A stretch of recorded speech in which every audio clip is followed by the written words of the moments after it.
ನೋಡಿ ಮತ್ತೊಂದು ಈಗ ಬಂದಿದೆ. ಈಗ ಮಮತಾ ಬ್ಯಾನರ್ಜಿ ಹೇಳಿರುವಂಥ ಮಾತು, ಇದ್ರ ಹಿಂದೆ ಏನೋ ಒಂದು ಷಡ್ಯಂತ್ರ ಇದೆ, ಹುನ್ನಾರ ಇದೆ ಅಂತ. ಏನೋ ವಿಷಯ ಗೊತ್ತಾಗದೇ ನಾಯಕರು ಮಾತಾಡುವಂಥದ್ದು ಇದೆಯಲ್ಲ, ಅದು ಎಷ್ಟರ ಮಟ್ಟಿಗೆ ಸರಿ? ಸುಪ್ರೀಂ ಮೇಲ್ವಿಚಾರಣೆಯಲ್ಲಿ ಇದಾಗಬೇಕಿದು, ತನಿಖೆ ಆಗಬೇಕು.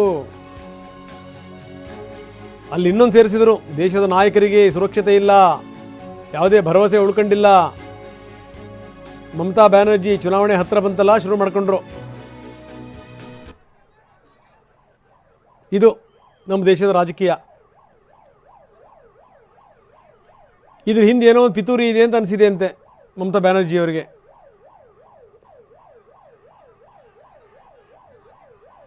ತನಿಖೆ ಆಗಿಲ್ಲ, ವಿವರಗಳು ಗೊತ್ತಿಲ್ಲ, ಇವ್ರಿಗೆ ಪಿತೂರಿ ಅಂತ ಗೊತ್ತಾಗ್ಬಿಡ್ತು. ಕೊನೆ ಕ್ಷಣದಲ್ಲಿ ಮೇಡೆ ಅಂತ ಪೈಲಟ್ ಹೇಳಿದ್ದು. ಅಂದರೆ ವಿಮಾನದಲ್ಲಿ ಏನೋ ದೋಷ ಇದೆ ಅಂತ ಗೊತ್ತಾಯಿತು. ATSಗೆ ಸ್ಪಷ್ಟ ಸಂದೇಶವನ್ನು ರವಾನೆ ಮಾಡಿಬಿಟ್ರು ಪೈಲಟ್.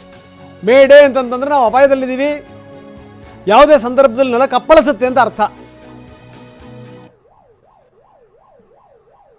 ಕೊನೆ ಕ್ಷಣದಲ್ಲಿ ಸಂದೇಶ ರವಾನೆ ಆಯಿತು.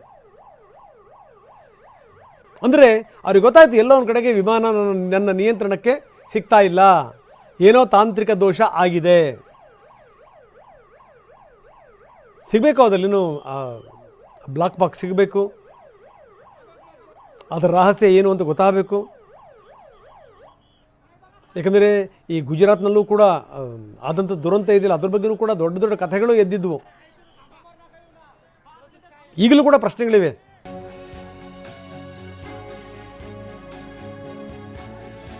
ಹೆಂಗಿತ್ತು ಅವ್ರು ನೋಡಿದಂಥ ಸಂದರ್ಭದಲ್ಲಿ? ಯಾವುದೇ ದೇಹವನ್ನು ಗುರುತು ಹಿಡಿಲಿಕ್ಕೆ ಸಾಧ್ಯ ಇರಲಿಲ್ಲ, ಆ ಪರಿ ಛಿದ್ರವಾಗಿತ್ತು ದೇಹಗಳು. ಎಲ್ಲ ದೇಹಗಳನ್ನು ಕೂಡ ಆಸ್ಪತ್ರೆ ರವಾನಿಸಲಾಯಿತು. ವಾಚಿನಿಂದಾಗಿ ಕಂಡು ಹಿಡಿಯಲಾಯಿತು ಇವರೇ ಇದು ಅಂತ.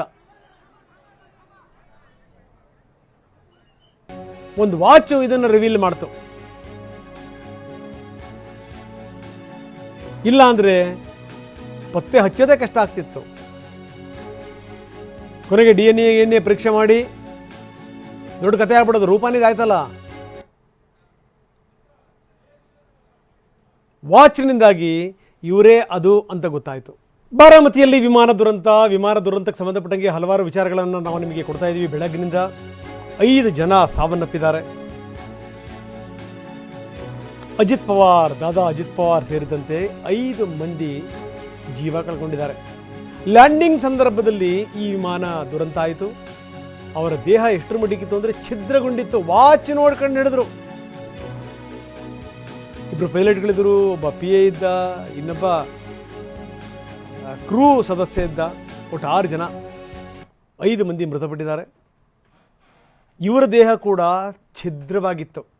ಏಕೆಂದರೆ ವಿಮಾನ ಬಿದ್ದಂಥ ಸಂದರ್ಭದಲ್ಲಿ, ಬೆಂಕಿ ಹತ್ಕೊಂಡಂಥ ಸಂದರ್ಭದಲ್ಲಿ ಇವ್ರ ಕೈಯಲ್ಲಿ ಕಟ್ಟಿರೋಂಥ ವಾಚನ್ನು ನೋಡಿ ಕಂಡು ಹಿಡಿದ್ರು.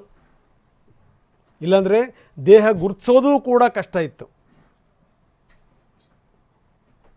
ಎಂಥ ಸ್ಥಿತಿ ನೋಡಿ. ಏನೋ ಒಂದು ಇಡೀ ಪವಾರ್ ಕುಟುಂಬ ಒಂದು ಭರವಸೆ ಇಟ್ಕೊಂಡಿತ್ತು, ಮುಂದೆ ನಮ್ಮ ರಾಜಕೀಯ ಜೀವನ ಏನಾದರೂ ಸಾಗುತ್ತೆ ಅಂದರೆ ಇಲ್ಲಿಂದ ಸಾಗುತ್ತೆ. ಶರದ್ ಪವಾರ್ ಅವ್ರಿಗೆ ವಯಸ್ಸಾಗಿದೆ, ಅನಾರೋಗ್ಯ ಇದೆ. ಇನ್ನೊಂದು ಕಡೆ ಯಾರು ಮುಂದುವರಿಸ್ತಾರೆ? ಅಜಿತ್ ಪವಾರ್ ಅವರೇ ಆಸರೆ. ಹಿಂದೆ ಅವರು ಜಗಳ ಮಾಡ್ಕೊಂಡಿದ್ದು, ಬೇರೆ ಆಗಿದ್ದು, ಮತ್ತೆ ಬಂದಿದ್ದು ಮೊನ್ನೆ ನೋಡಿ. ಅದಕ್ಕೆ ಆ ಸೂಚನೆ ಅನ್ನೋ ರೀತಿಯಲ್ಲಿ ಈ ಮೊನ್ನೆ ನಡೆದಂಥ ಸ್ಥಳೀಯ ಸಂಸ್ಥೆಗಳ ಚುನಾವಣೆಯಲ್ಲಿ ಇಲ್ಲ ನಾವು NCP ಜೊತೆಗೇ ನಾನು ಸ್ಪರ್ಧೆ ಮಾಡ್ತೀನಿ ಅಂತ ಹೇಳಿದಂಥ ಅಜಿತ್ ಪವಾರ್, ಅದಾದ ಮೇಲೆ ಮುನ್ನಡೆಸುವಂಥವ್ರು ಇವರೇನೇ. ಒಂದು ಹಂತದ ತನಕ ಶರದ್ ಪವಾರ್ ಪಕ್ಷವನ್ನು ತಂದು ನಿಲ್ಲಿಸಿದ್ರು. ಅಲ್ಲಿಂದ ಮುಂದಕ್ಕೆ ನಡೆಸ್ಕೊಂಡು ಹೋಗುವಂಥವ್ರು ಇವರೇ ಆಗಿದ್ದರು. ಆದರೆ ವಿಧಿಲಿಖಿತ ಬೇರೆದೇ ಇತ್ತು. ಯಾರಾದರೂ ಅಂದ್ಕೊಳ್ಳೋಕ್ಕೆ ಸಾಧ್ಯನಾ? ಚುನಾವಣಾ ಪ್ರಚಾರಕ್ಕೆ ಅಂತ ಬಂದಂಥ ವ್ಯಕ್ತಿ ಈ ರೀತಿ ವಿಮಾನ ದುರಂತದಲ್ಲಿ ಸತ್ತೇ ಹೋಗ್ತಾನೆ ಅಂತ.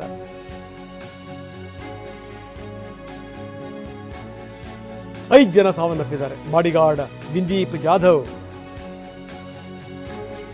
ಕ್ಯಾಬಿನ್ ಸಿಬ್ಬಂದಿ ಪಿಂಕಿ ಮಾಲಿ, ಕ್ಯಾಬಿನ್ ಕ್ರೂ ಇವರು. ಇನ್ನು ಪೈಲಟ್ಗಳು ಸುಮಿತ್ ಶಾಂಭವಿ ಪಾಟೀಲ್.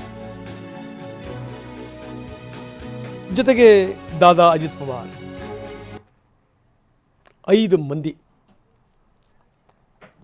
ನಾವು ನೋಡ್ತಾ ಇದ್ದೀವಿ ಯಾವ ರೀತಿ ಏನೇನಾಯಿತು ಅಂತ. ಇದೇನು ಅಂದರೆ ಈ ವಿಮಾನ ದುರಂತಗಳು ಅನ್ನುವಂಥದ್ದು ಇದೇನು ಹೊಸದೇನೂ ಅಲ್ಲ.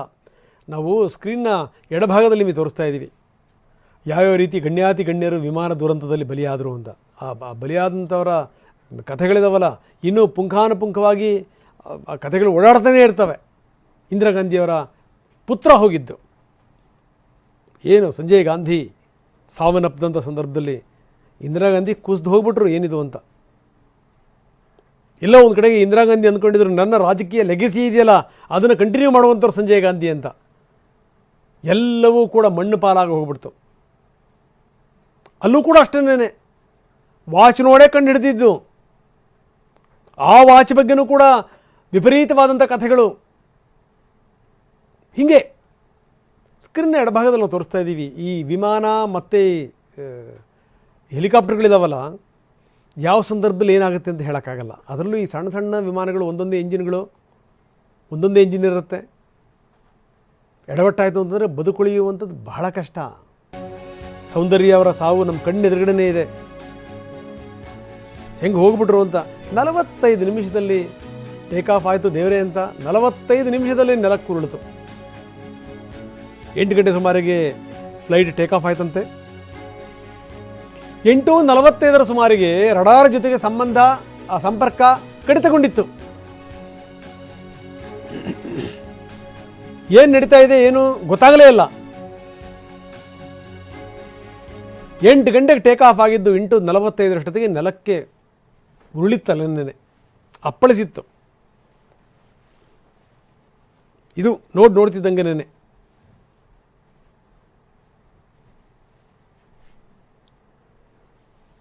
ವಿಧಿ ಬರಹ ಬೇರೆಯೇ ಇರುತ್ತೆ. ಏನಾಗುತ್ತೆ, ಸಾವು ಯಾವ ರೀತಿ ಯಾವ ರೂಪದಲ್ಲಿ ಹೇಗೆ ಬಂದು ಒಕ್ಕರಿಸುತ್ತೆ ಹೇಳಲಿಕ್ಕೆ ಸಾಧ್ಯ ಇಲ್ಲ. ರಾಜಶೇಖರ್ ರೆಡ್ಡಿ ಹೋದಂಥ ಸಂದರ್ಭ 2009 ಸೆಪ್ಟೆಂಬರ್ 2ನೇ ತಾರೀಕು ಕಾಡಿನ ನಡುವೆ ಬಿದ್ದಂಥ ಹೆಲಿಕಾಪ್ಟರ್. ಯಾವ ರೀತಿ ಹುಡುಕದೇ ತೊಂದರೆ ಆಯಿತು. ಹವಾಮಾನ ವೈಪರೀತ್ಯದಿಂದಾಗಿ ಅದು ದಾರಿ ಬದಲಿಸ್ಬಿಡ್ತು ಹೆಲಿಕಾಪ್ಟರು. ನೋಡ್ತಿದ್ದಂಗೆ ಎದುರುಗಡೆ ಮಂಜು ಯಾವುದಕ್ಕೆ ತಾಕ್ತೋ ಏನೋ ಗೊತ್ತಿಲ್ಲ, ಹೋದರು. ಇನ್ನು ಅರುಣಾಚಲ ಪ್ರದೇಶದ CM ದೊರ್ಜಿ ಖಂಡು ಅವರು ಕೂಡ ವಿಮಾನ ದುರಂತದಲ್ಲಿ ಬಲಿಯಾದರು. ತವಾಂಗ್ನಿಂದ ಇಟಾನಗರಕ್ಕೆ ಹೋಗ್ತಾಯಿದ್ರು. ಏನಾಗ್ತಿದೆ ಅಂತ ಗೊತ್ತಾಗೋದ್ರೊಳಗಡೆನೇ ಅವ್ರ ಹೆಲಿಕಾಪ್ಟರ್ ಬಿದ್ದಾಗಿತ್ತು. ಅಲ್ಲೂ ಕೂಡ ಬಂದಿದ್ದು ಹವಾಮಾನ ವೈಪರೀತ್ಯ. ಬಿಪಿನ್ ರಾವತ್ ಸಾವಿದೆಯಲ್ಲ, ಅದಂತೂ ಅದು ದೊಡ್ಡ ಆಘಾತ ಭಾರತಕ್ಕೆ. ಏನಾಯಿತು ಅನ್ನುವಂಥದ್ದು ಈಗಲೂ ಕೂಡ ಪ್ರಶ್ನೆ ರಾವತ್ ಅವ್ರದ್ದು. 2 ಬಾರಿ ವಿಮಾನ ಲ್ಯಾಂಡಿಂಗಿಗೂ ಕೂಡ ಪ್ರಯತ್ನ ಪಟ್ಟಂತೆ. ಬೆಳಗ್ಗೆ 8:30ಕ್ಕೆ ಮೊದಲ ಪ್ರಯತ್ನ, ಕಾಣ್ತಿರಲಿಲ್ಲ ಸರಿಯಾಗಿ, ಅಸ್ಪಷ್ಟತೆ ಇತ್ತು. ಹಾಗಾಗಿ ಮತ್ತೆ ವಿಮಾನ ಮೇಲಕ್ಕೆ ಹೋಯಿತು. ಅದಾದಮೇಲೆ 8:45ಕ್ಕೆ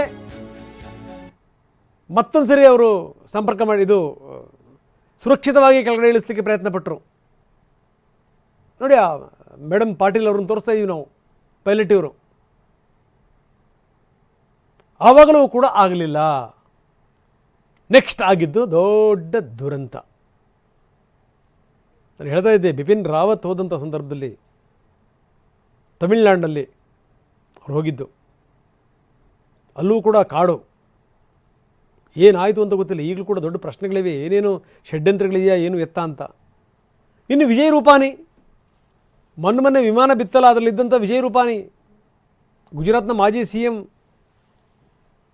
ಲಂಡನ್ಗೆ ತೆರಳುತ್ತಾ ಇತ್ತು. ಏರ್ ಇಂಡಿಯಾ ವಿಮಾನ ಹೆಂಗೆ ಮೆಡಿಕಲ್ ಕಾಲೇಜಿನ ಹಾಸ್ಟೆಲ್ ಮೇಲೆ ಬಿತ್ತು ನಾವು ನೋಡಿದ್ದೀವಿ ಉತ್ತರ ಪ್ರದೇಶದಲ್ಲಿ, ಕ್ಷಮಿಸಿ ಗುಜರಾತ್ನ ಅಹಮದಾಬಾದ್ನಲ್ಲಿ.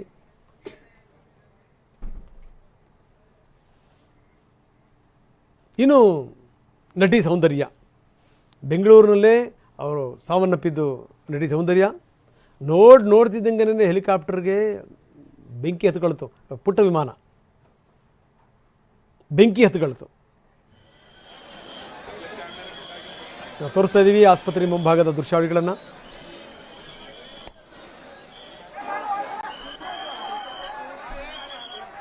ದೇಹವನ್ನು ಸಾಗಿಸಲಿಕ್ಕೆ ಈಗಾಗಲೇ ಆ್ಯಂಬುಲೆನ್ಸ್ ಕೂಡ ಬಂದಿದೆ.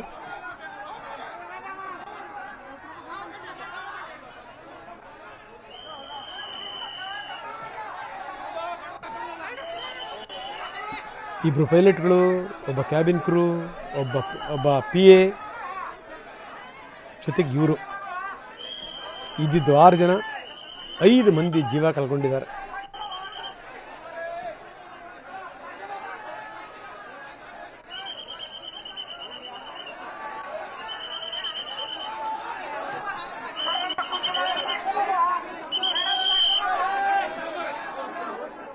ಒಂಥರ ವಿಭಿನ್ನವಾದಂಥ ರಾಜಕಾರಣಿ, ಒಂಥರ ವಿಚಿತ್ರ ರಾಜಕಾರಣಿ ಅಂತಲೇ ಹೇಳಬೇಕು.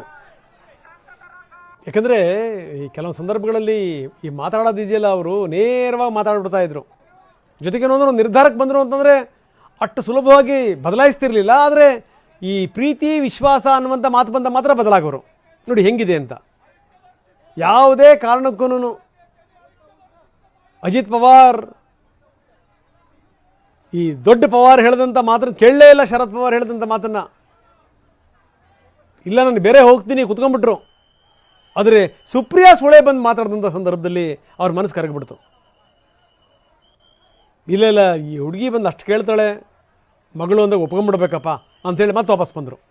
ಈ ಥರ ಜೊತೆ ನೋಡಿ ಇನ್ನೂ ಕೂಡ ನಮ್ಮ ಕಣ್ಣೆದುರುಗಡೆಗಿದೆ. ಈ ಚುನಾವಣೆಯಲ್ಲಿ ಗೆದ್ದು ಚರ್ಚೆ ಆಗ್ತಾಯಿತ್ತು, ಯಾರು ಮುಖ್ಯಮಂತ್ರಿ ಆಗ್ತಾರೆ ಏನು ಎತ್ತ ಅಂತೇಳಿ ಅಂತ. ಮುಖ್ಯಮಂತ್ರಿ ಆದಾದಮೇಲೆ ಯಾರು ಉಪಮುಖ್ಯಮಂತ್ರಿಗಳಾಗ್ತಾರೆ ಏನು ಎತ್ತ ಅಂತ ದೊಡ್ಡ ಜಟಾಪಟಿ ನಡೀತಾ ಇತ್ತು. ಈ ಅಜಿತ್ ಪವಾರ್ ಬಣ, ಶಿಂದೆ ಬಣ ಯಾರೆಲ್ಲಿ ಕೈ ಕೊಟ್ಬಿಡ್ತಾರೋ ಏನಾಗ್ತಾರೋ ಅಂತ ಈ 3 ಜನ ಕೂತ್ಕೊಂಡು ಪತ್ರಿಕಾಗೋಷ್ಠಿ ಮಾಡ್ತಾಯಿದ್ರು.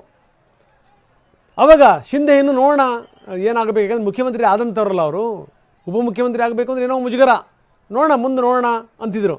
ಅಜಿತ್ ಪವಾರ್ ಒಂದೇ ಮಾತು, ಯಾರು ಆಗ್ತಾರೋ ಯಾರು ಬಿಡ್ತಾರೋ ಗೊತ್ತಿಲ್ಲ, ನಾನಂತೂ ಪ್ರಮಾಣ ವಚನ ಸ್ವೀಕಾರ ಮಾಡ್ತಾಯಿದ್ದೀನಿ DCM ಆಗಿ, ಕ್ಲೋಸ್. ಇದು ಅಜಿತ್ ಪವಾರ್.